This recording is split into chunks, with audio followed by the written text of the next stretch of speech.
জননেতা জনাব ডক্টর শফিকুর রহমান, আজকে তাকে আমরা বাউফল উপস্থিত করেছি। বাউফলবাসী আসন কি সংসদে দাঁড়িপাল্লার প্রতীকী হয়ে কি উপস্থিত করতে পারবে ইনশাআল্লাহ?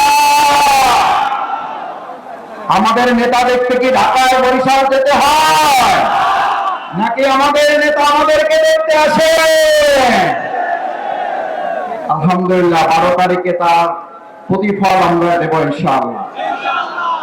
আজকের 11 দলীয় জোটে মনোনীত সম্মানিত সংসদ সদস্য প্রার্থীবৃন্দ, জামাতের অন্যান্য নেতৃবৃন্দ, 11 দলীয় জোটের সম্মানিত নেতৃবৃন্দ, জুলাই আগস্ট গণ অভ্যুত্থানের সবচেয়ে বড় সম্পদ শহীদ পরিবারের সম্মানিত সদস্যবৃন্দ, জুলাই আহত যোদ্ধাবৃন্দ, আমার সামনে উপস্থিত সম্মানিত ওলামায়ে কেরাম, শিক্ষক, বুদ্ধিজীবী, সাংবাদিক এবং হিন্দু ধর্মাবলম্বী আমার সম্মানিত ভাইয়েরা, আমার হাতের ডান পাশে অবস্থান করা সকাল থেকে কষ্ট করে বিভিন্ন প্রত্যন্ত অঞ্চল থেকে মা এবং বোনেরা, আমাদের প্রধান অতিথি এখনই আমাদের সামনে বক্তব্য রাখবেন। আমি আপনাদের সন্তান, আমি আপনাদের ছেলে, আমি আপনাদের সাথে 17 বছর লড়াই করেছি। আমি 17 বছর আপনাদের কাছে কথা বলেছি। আজ আমাদের প্রধান অতিথির কথা আমরা শুনব। আমি শুধু বলছি, যদি দাঁড়িপাল্লার প্রতীক এখান থেকে আমরা খবর করে আপনারা বিজয় করেন, এখানকার সংসদ সদস্যের অফিস হবে দুর্নীতি ঘুষমুক্ত অফিস, দালাল মুক্ত অফিস হবে সংসদ সদস্যের অফিস।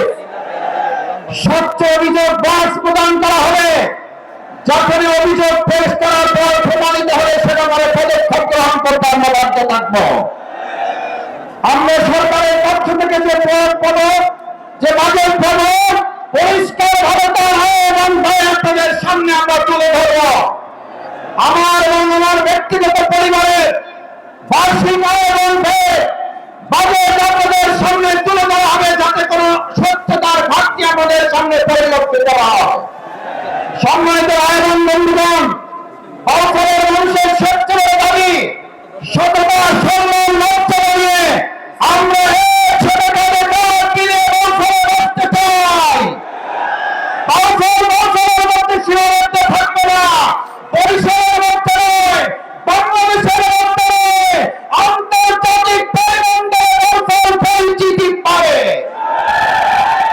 ভাই এবং বন্ধুগণ, আমরা এখানে স্বাস্থ্য সেবা 100 শয্যা থেকে 250 শয্যা, আমাদের বাজার সেতু নির্মাণ, মায়েদের জন্য স্বাস্থ্য সেবা নিরাপদ করা, মাতৃত্বকালীন সুরক্ষা সেল গঠন, আমাদের হিন্দু ধর্মাবলম্বীদের জন্য নিরাপত্তা সুরক্ষা সেল গঠন করা, প্রবাসী ভাইদের জন্য প্রবাসী কল্যাণ সোসাইটি নির্মাণ করে তাদের পরিবারের নিরাপত্তা নিশ্চিত করা, আমাদের বাউফলের সড়ক যোগাযোগ ব্যবস্থা, ইতিমধ্যে যে রাস্তার সংকট তৈরি হয়েছে, রাস্তা থেকে রাস্তায় আমরা অবশ্যই আস্থা ফিরিয়ে নিয়ে আসব।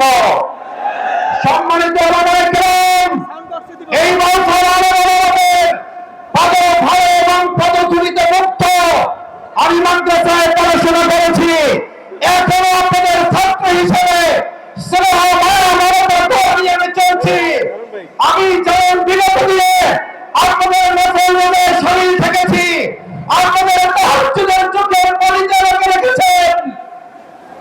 আমি আপনাদের কাছে অনুরোধ করতে চাই, আগামী 12 তারিখ শুধু নয়, যে কদিন বেঁচে থাকবো আপনাদের সেই স্নেহ মমতার দোয়ায় আমাকে আল্লাহর রাস্তায় পড়া সামিল রাখবেন।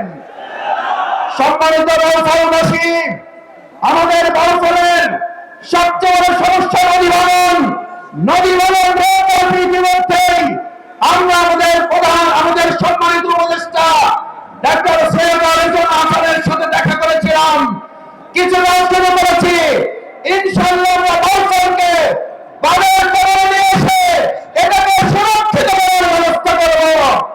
কৃষক শ্রমিকদের মাঝে বীজ কীটনাশক এগুলো আমরা ন্যায্য মূল্যে তাদের হাতে আমরা পৌঁছে দেব।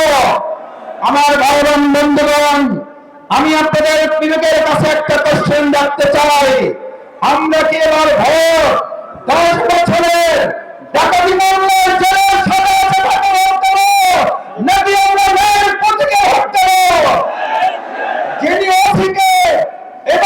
এখানকার সাংবাদিক শিক্ষকদেরকে বঞ্চিত করেছেন তাকে ভোট দেব নাকি সম্মান এবং মর্যাদার প্রতীক দাঁড়িপাল্লায় ভোট দেব? আমার ভাইয়ের বন্ধুগণ, আসুন আগামী 12 তারিখ আপনার ভোট আপনি দেবেন, এটার সুরক্ষার দায়িত্ব আমরা আপনারা সবাই মিলে দিয়েছেন কারা?